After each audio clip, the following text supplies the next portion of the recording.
হ্যাঁ, আজকে কিন্তু অনেক প্রোগ্রাম রয়েছে এবং অনেক কিছু দর্শনের রয়েছে। মনে আছে গত এপিসোডে আমরা দর্শন করিয়েছিলাম যে নতুন এক দম্পতির বিবাহ হতে যাচ্ছে আমাদের ব্রজধামে। হ্যাঁ, তারা কিন্তু আজকে চলে এসেছেন এই ভিডিওটিতে পুনরায়। আজকে দর্শন করবেন বেলবন, মাতা লক্ষ্মী দেবীর আশীর্বাদ গ্রহণ করবেন, যেহেতু গৃহেও লক্ষ্মী চলে এসেছেন, তাই না? তার সাথে সাথে সঙ্গে কিন্তু ভক্তরাও রয়েছে, যাদেরকে বর্তমানে এখন যমুনায় স্নান করার জন্য বলা হয়েছে। ওনারা যমুনায় স্নান করে আমরা সবাই মিলে গাড়িতে উঠব, যমুনার পার ঘেঁষে ঘেঁষে আমরা চলে যাব ওপারে, যেটি হলো বেলবন, এবং বেলবনে গিয়ে আমরা দর্শন করব সেই মেলা। পুরো এক মাস ধরে কিন্তু মেলা চলে, খুব প্রসিদ্ধ, সবাই জানেন। আমরাও সেই মেলায় প্রবেশ করব, তবে বৃহস্পতিবার হলে পরে অনেকটাই ভিড় হয়। কিন্তু অন্য সময় আসলে একটু কম ভিড়, তাও কিন্তু কম ভিড় নয়, যেহেতু এখন 31st নাইট আসতে যাচ্ছে। সবাই কিন্তু খুব ব্যস্ত নতুন বছরকে স্বাগত জানাবে বলে। তো চলুন আজকের ভিডিওতে আমরা দর্শন করি ঘুরে ঘুরে, এবং আমাদের সাথে এক অ্যাডভোকেট প্রভু রয়েছে, যিনি কলকাতা থেকে এসেছেন। ওনারাও দর্শন করছেন বৃন্দাবন ব্রজধাম। আপনি কেন আলাদা থাকবেন? আপনিও দর্শন করুন এই ভিডিওটির মাধ্যমে। রাধে রাধে মিত্র, ধাম সেবা গুপ্তাম চ্যানেলে আপনাকে অনেক অনেক স্বাগতম। তো আজকে কিন্তু চলে এসেছি একদম আমাদের যমুনার তটে। দেখুন এই যে সুন্দর যমুনাজি রয়েছে, সঙ্গে ভক্তরাও আছে, তারা সবাই স্নান করছে, আর লোকেশ ভাই তো আছেই। আমরা সব ভক্তদেরকে স্নান করিয়ে তারপরে নিয়ে যাব ভান্ডির বনের দিকে। বর্তমানে মেঘলা আকাশ আর ঠান্ডার প্রকোপ পুরোপুরি শুরু হয়নি, তবে খুব শীঘ্রই কিন্তু ঠান্ডা পড়তে যাচ্ছে। আর যমুনা মায়ের জল কিন্তু এখনও অনেকটাই আছে। কেন বলছি, কিছুদিন পরে দেখবেন যে আরও অনেকটা জল কমে গিয়েছে এই যমুনার। কেন? আগস্ট মাসের জল আর এই শীতের সময়ের জল তো একরকম থাকে না, ধীরে ধীরে শুকাতে থাকে এই সময়। এবছর ঠান্ডার কি হচ্ছে বুঝতে পারছি না, মানে যমুনার তটে এসেও ঠান্ডার অনুভব করতে পারছি না। ঠান্ডা এবছর অনেক কম মনে হচ্ছে। এবার জানুয়ারি আসলে তো কাঁপিয়ে দেবে, সে তো অবশ্যই। তবে আজকে হলো 27শে ডিসেম্বর, এখন অবধি অতটা প্রকোপ নেই ঠান্ডার। এই দেখুন যমুনার তটে কিন্তু খেজুর বৃক্ষও আছে আমাদের। হ্যাঁ, তো দেখুন না, লোকেশ ভাই ওনার গাড়িটা যে কোথায় রেখেছেন সেটিকেই খুঁজে পাচ্ছি না। সামনে এগিয়ে যাচ্ছি, দেখি এদিকে ইতিমধ্যে ভক্তরাও চলে এসেছেন গাড়িতে উঠবেন বলে। আমাকেও গাড়িটা খুঁজে বের করতে হবে।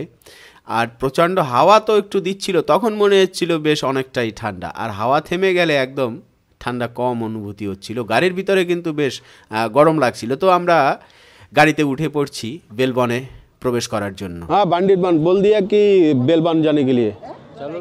बेलबन में हो जाएगा। हाँ पूजा देना है इनको, चक्कर तो हाँ 10 मिनट में हो जाएगा। हाँ, उतना टाइम नहीं लगेगा। आ जाएंगे। তো সবাইকে গাড়িতে বসিয়ে দিয়েছি। এখন এই যমুনায় যে আছে একটি ব্রিজ তৈরি হয়েছে, সে কারণে অনেকটা আমাদের সুবিধা হয়, এখান থেকে পার হয়ে শর্টকাটে যাওয়া যায়। এই যে দেখুন, এই যে কাঠের ব্রিজটা আছে, এটা তৈরি হয়েছে। তো চলে আমাদের আরেকটি গাড়ি কিন্তু অন্য দিক থেকে প্রবেশ করছেন বেলবনে। যে গাড়িতে রয়েছে কিন্তু সেই নবদম্পতি, যারা ইতিমধ্যে বিবাহ করেছেন। ওনারা আসলে থাকেন বৃন্দাবনে, আর এই যে আমি যে গাড়িতে রয়েছি এখানের এই ভক্তরা থাকেন আমাদের গেস্ট হাউসে, সেটি হলো রাধাকুণ্ডে, যার দায়িত্বে আমি রয়েছি সেখানে। আচ্ছা, এবারে এনাদের সাথে কিন্তু দেখা হবে আমাদের বেলবনে। সবাই একত্রিত হব এবং সবাই আজকে পুজো দেওয়া হবে শ্রীমতী লক্ষ্মী দেবীকে, সেখানে ডালা গ্রহণ করে। আর এই যে ব্রিজটি দেখতে পাচ্ছেন, দেখুন কত সুন্দর। একটুখানি রিস্কি তো মনেই হচ্ছে, কিন্তু কিছু করার নেই। এটি হলো সবচাইতে শর্টকাট পন্থা বেলবনে যাওয়ার জন্য। আপনি এখান থেকে কেশিঘাটে আমরা রওনা দিয়েছি, কেশিঘাট থেকে আপনি এখান থেকে একটি টোটো ধরবেন, টোটো ধরেও কিন্তু বেলবনটা কভার করে নিতে পারবেন। কিন্তু এর ওপারে অনেকও দর্শনের স্থান রয়েছে, যেরকম মানসরোবর রয়েছে, বেলবন তো আছেই, এবং বংশীবট রয়েছে, ভান্ডির বন রয়েছে, সেগুলো আরও অনেকটা দূরে দূরে আপনি প্রোগ্রাম করতে পারেন। এই সময়টায় কিন্তু অনেকটা খরচা বেঁচে যায় যদি এই কেশিঘাট থেকে কেউ এই ভান্ডির বনের সাইট, দ্বাদশ বনের মধ্যে একটি বন কিন্তু ভান্ডির বন। দেখুন এখানের দৃশ্য, যমুনার পাড়ে কত সুন্দর কাঁচা রাস্তা, আর তাতে রয়েছে ব্রজের রজ ভর্তি। সেই রজ উড়ে উড়ে যখন আপনার দিকে আসবে সত্যি শুদ্ধ করে দেবে, পবিত্র করে দেবে, সম্পূর্ণ জীবনই বদলে দেবে। হ্যাঁ, ব্রজরজের অনেক মহিমা রয়েছে। আমাদের গোমাতা, ওনারই এই দান ব্রজের রজ। ভগবান শ্রীকৃষ্ণের পায়ে আঘাত লাগবে, উনি কষ্ট পাবেন বলে মাতা যশোদা জুতা তৈরি করে দিতে চেয়েছিলেন কৃষ্ণকে যখন গোচারণে যাবেন সেই সময়ে। কিন্তু ভগবান শ্রীকৃষ্ণ বলেছেন, যদি জুতো তোমাকে দিতে হয় হে মা, তাহলে 9 লক্ষ গাইয়ের সবাইকে জুতো দিতে হবে, তার পরিমাণ হলো 36 লক্ষ জুতো। ভগবান শ্রীকৃষ্ণ এই আবদার করাতে মা যশোদা তো মানছেন না, কিন্তু মাতা যশোদা দেখলেন অনেক চিন্তিত, কৃষ্ণকে দেখলেন উনি গোচারণে যাবে না।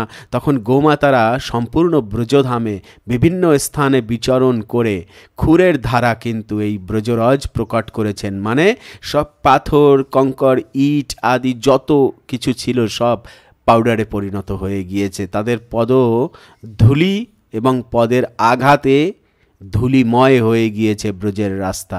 তাই তো আমরা কিন্তু ব্রজের রজ পেয়েছি গোমাতার আশীর্বাদের ফলে। যমুনার তট দিয়ে আপনার বেলবনের দিকে যখন যাত্রা শুরু হবে, এক অপূর্ব দৃশ্য, দুধারে সুন্দর প্রাকৃতিক বিভিন্ন প্রকারের বৃক্ষ, তার মাঝ থেকে এরকম সুন্দর রাস্তা দর্শন করতে করতে, আর যদি আপনি যে বাহনে যাচ্ছেন সেই বাহনে যদি থাকে শ্রীকৃষ্ণের ভজন কিংবা মুখে যদি থাকে হরিনাম, তাহলে তো যাত্রার সৌন্দর্যের আর কি মহিমা বলা মিত্র। এ তো শুধুমাত্র হৃদয় অনুভব করতে পারে, আর কেউ না। সাধু মহাত্মারাই, ভক্তরাই অনুভব করতে পারেন যারা দর্শনের জন্য আসেন।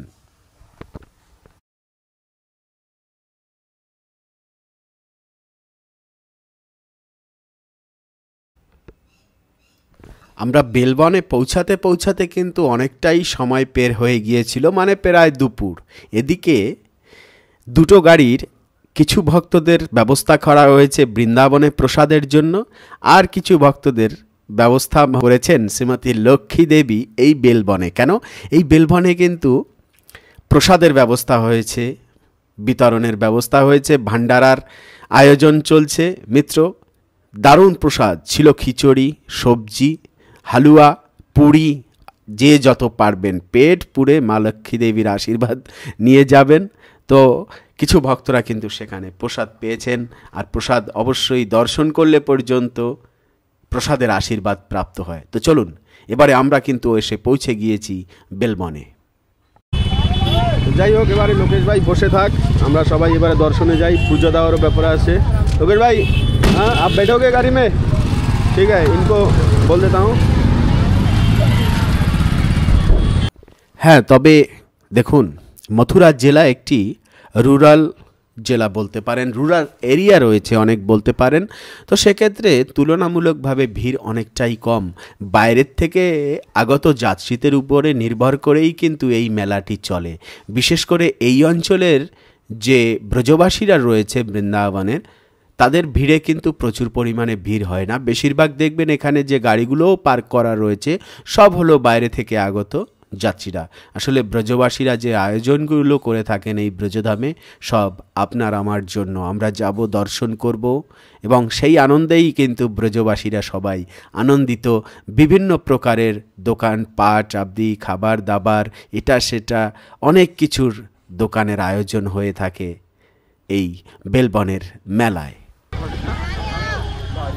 কি দোকানপাট বসেছে আজকে বেলবনের মেলায়। ए बना दिया, चल 10 रुपए। राधे राधे राधे राधे राधे, चलो राधे श्याम।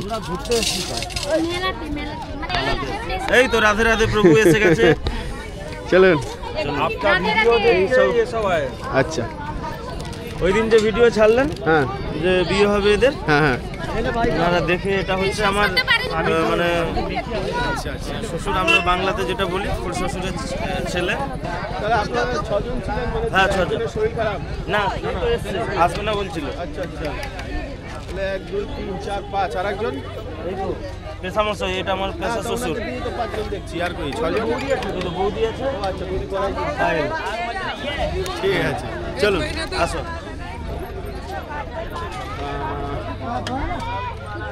মনে আছে হয়তো যে বলেছিলাম বিবাহ হবে ওনাদেরকে, বিবাহ হয়ে গিয়েছেন আর আশীর্বাদ নিতে এসছেন এখন মা লক্ষ্মী দেবীর, মানে আমাদের শ্রীমতী রেশমি দেবী এখানে রয়েছেন বেলবনে। আর এই যে পুজো দেওয়ার ব্যবস্থা এখানে ডালাফালা ভক্তরা নিচ্ছে, এই মাতাজিরা মালা নিয়ে নিচ্ছে লক্ষ্মী দেবীর জন্য। গোলাপ কত করে বলছে? গোলাপ তো খুব সুন্দর, কোয়ালিটি ভালো আছে, ফ্রেশ। মার্কেট এখন বেশি না, অন্য সময় তো বোঝেন তো, এখন তো একটু মার্কেট বেশি। এই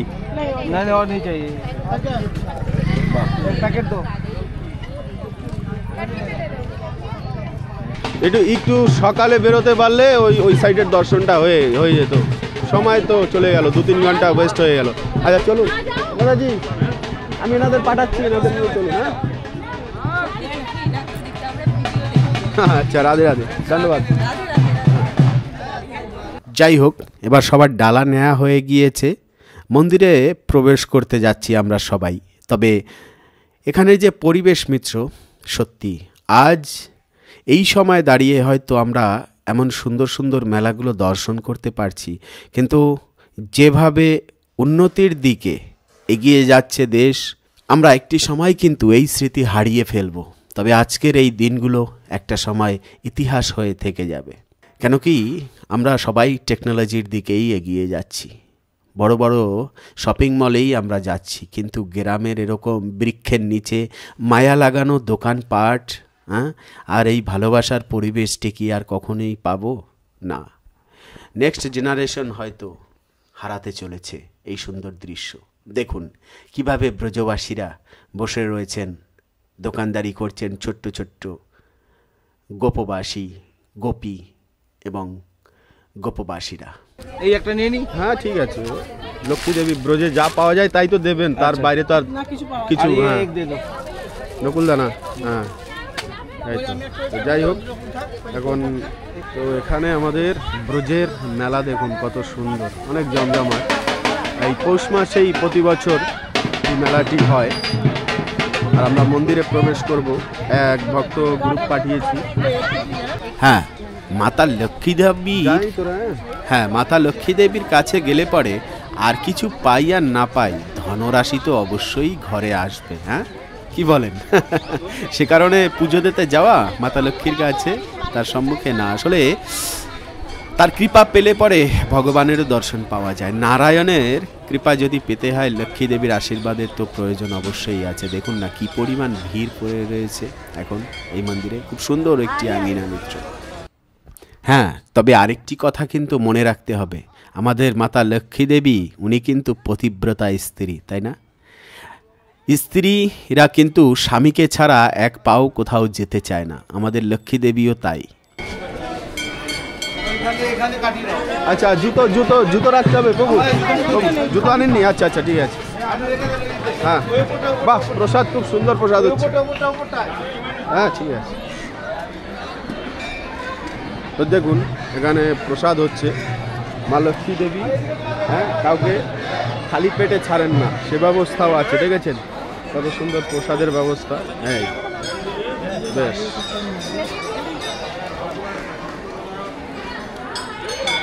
এই হলো মা লক্ষ্মী দেবীর আঙিনা। হ্যাঁ, প্রসাদে রয়েছে খিচুড়ি, পুরি, হ্যাঁ তারপরে কি বলে অনেক ধরনের আইটেম রয়েছে প্রসাদে।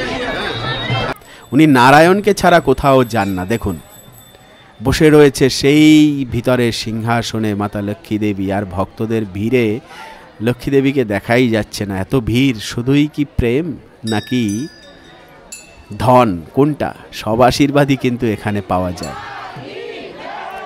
তাহলে যদি মাতা লক্ষ্মী দেবীকে প্রসন্ন করতে চাই আমরা, নারায়ণের সেবা আগে করতে হবে। কিন্তু ডাইরেক্ট লক্ষ্মী দেবীর কাছে গেলে হবে? উনি তো আমাদের ঘরে আসবেনই না নারায়ণকে ছাড়া, তাই না? তাই লক্ষ্মী নারায়ণের সেবা সবচাইতে আগে করতে হবে। বেশ ভালোই ভিড় এখন দেখতে পাচ্ছি, এখানে প্রসাদ বিতরণ হচ্ছে, সবাই পুজো দেবেন একে একে লাইন দিয়ে। কিন্তু অন্যান্য সময় এই মেলাটা চলে যাওয়ার পরে আসলে কিন্তু অনেকটাই ফাঁকা থাকে, আর বিশেষ করে একাদশী দ্বাদশীর দুদিন আগে কিংবা দুদিন পরে ভিড় অনেক বেশি হয় এখানে। তো মিত্র, এভাবে যদি আমরা দর্শন করতে থাকি প্রতিটি লীলার স্থান দর্শন করতে করতে একদিন কিন্তু আমরা সত্যি ভগবান শ্রীকৃষ্ণের লীলার স্থানে পৌঁছে যেতে পারব। হ্যাঁ, এই প্রত্যাশা রেখেই কিন্তু আপনাকে অনুরোধ করব, এই চ্যানেলের সাথে জুড়ে থাকবেন, অনেকও লীলার স্থান দর্শন করবেন, ভগবত ধামে ফিরে যাবেন। আজকের এই ভিডিওটি ছিল এই অবধি। পরবর্তী ভিডিওতে আবার কথা হবে, দেখা হবে। সেই অবধি ভালো থাকবেন, সুস্থ থাকবেন। রাধে রাধে।